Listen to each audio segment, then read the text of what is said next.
Hi and welcome to Pickleball News Asia YouTube channel where we're going to do an unboxing of a paddle today. So just to let you know, the company that we're taking a look at the paddle is a company called Joysent in Hong Kong. They're not paying us anything to do the review. They've sent us a paddle. We're probably going to give the paddle away for free to one of our subscribers, but there's been no incentive on how we're reviewing this paddle.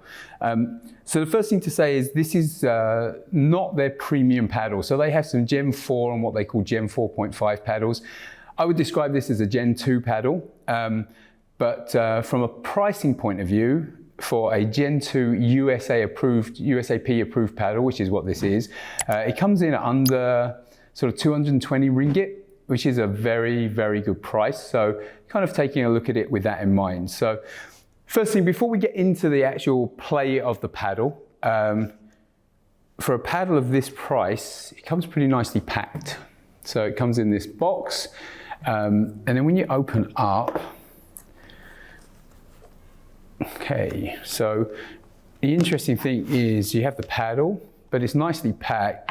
But little nice extra, which I haven't seen with many paddles, is they give you 2 overgrips and even some lead tape. So that's a very, very nice touch. And then you've got details here. This QR code will link you back to their website, some details about them and all of their social media and how to contact them. So in terms of the presentation, to be honest, the only paddle I've ever had that I think comes close to this, or in terms of the way that they wrap it up, is the bread and butter paddles. So that is very pleasant in terms of how they put this together. So in terms of gameplay and how the paddle performs, we actually went and tested it. So I went and tested it with someone that I play with regularly, and going to give you his views on it as well. For the detailed specs of the paddle, you know, how it's formed, what's inside, all those kind of things, I'm not going to go through that with you. We're going to put all that in the description below. So if you want to take a look at the details of how this paddle is made and all of those individual specs, just take a look in the description below. But in terms of general feel, it's a hybrid kind of paddle. It looks nice. The design is nice. It's got some marking because we played on it, but we'll give you some pictures of how it looks brand new out the box. But I think the design is nice, the color scheme is nice, presentation all round is good. In terms of feel, the paddle is a little wide grip. So normally for me, I like a thinner paddle, but nothing unusual about it, just a slightly wider feel on the grip itself. And on the slightly heavier side. So I would say for swing weight, it's a little heavy, so that may have some impact if you're in fast-moving firefights at the net. But other than that, everything feels quite nicely balanced about this paddle. So let me get on to how it actually played. So before I give you my view, what I like to do is I like to give a comparison of the paddle based on what I currently play with. So and I do so that gives you an ability to understand how the paddle performs compared to other paddles you may already know. So before I give you my view, as I said, I let one of my playing partners, Dennis Sek, take a look at this paddle as well, and he currently uses a Honolulu, and here's what Dennis thought of it. Hello, I'm Dennis. I've just tried this paddle in the pickleball court. This is a new paddle to me. I've been using the Honolulu J2NF, and I can tell you the difference between this and that. Before that, I have to say that all opinions are my own. Nobody paid me to do this. Okay, this is Joysent Halo X5 16mm. Carbon fiber surface.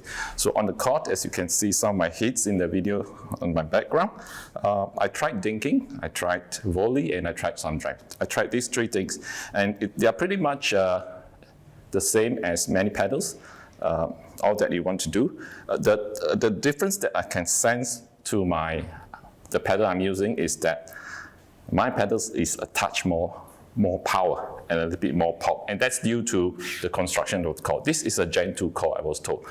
Having said all that, why would anyone want to buy this? The price, you should check it out. Cheers. So that's one view from Dennis. I have similar feelings about the paddle. So I did a few things. So first of all, I did some forehand and backhand dinks with the paddle. Overall, actually, control for dinking is actually very, very nice with this paddle. At the net with controlled dinks, it's absolutely adequate. It works really, really well. I got really nice control. I tried to do some passive dinks and also some aggressive roll dinks as well, and was able to control them and generate quite nice speed and spin with the paddle. So from that perspective, quite nice. Then I tried some half-court resets. Varying difficulty, trying to get the partner to hit with some pace to me. And again, from a control perspective, not bad at all. Bear in mind that I currently use a bread and butter Fat Boy, which is a control paddle. So I am used to having no pop. So when I'm resetting, I actually need to put a little bit of effort into my resets to get the ball to move and land where I need it to go. I can't rely on the paddle to do the work for me. So from that perspective, this paddle actually performs a little bit like that. Probably not quite as much control as I feel with the bread and butter, but for the price of the paddle and what you're getting, yeah, I really felt it did have control. Doesn't have too much pop, which I like. But as I said, if you're someone that's used to a paddle that does a little bit of the work for you, then you might find this a bit dead. But for me, for someone that likes playing with a control paddle, actually those resets were very comfortable, and I felt I had a lot of control and accuracy in my resets. Then we looked at, I did some volleys.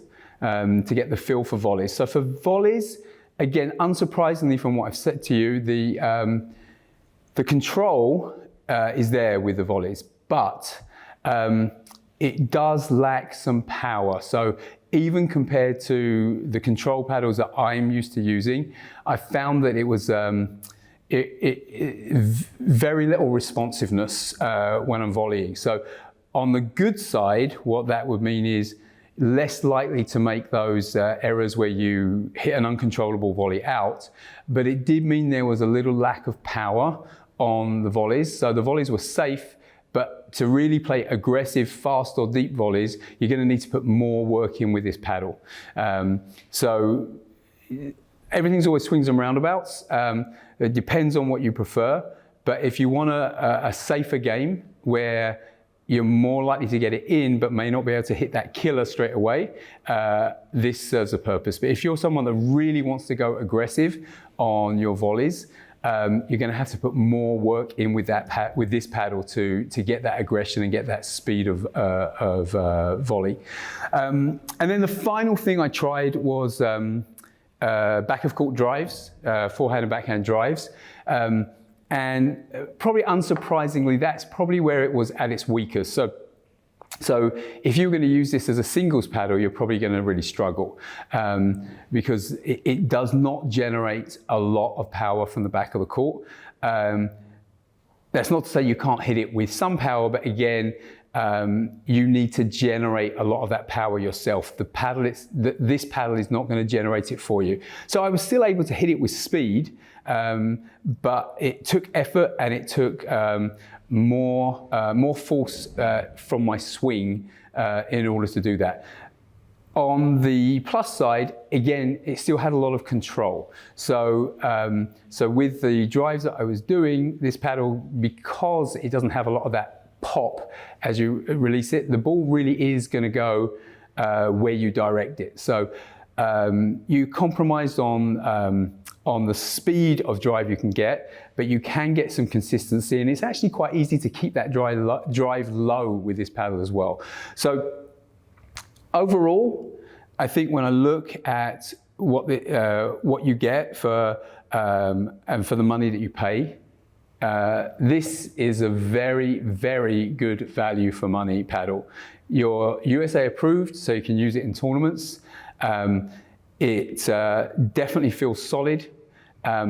You're definitely going to get good control with it, but you are going to have to work a little harder to get your kind of control of your resets, get depth on your resets, and to get pace on your shots. But as an entry-level paddle, or even for a paddle for an intermediate that wants to play tournaments and is looking to do it on a budget, definitely this is a well-recommended paddle. If you are someone that really needs a lot of power and a lot of pop, then probably you're not going to enjoy this. Outside of that, it will be a good investment for anyone. Hope you enjoyed the review. If you did, please do like the video and subscribe to our channel. It helps us get the message out there, and we really appreciate your support.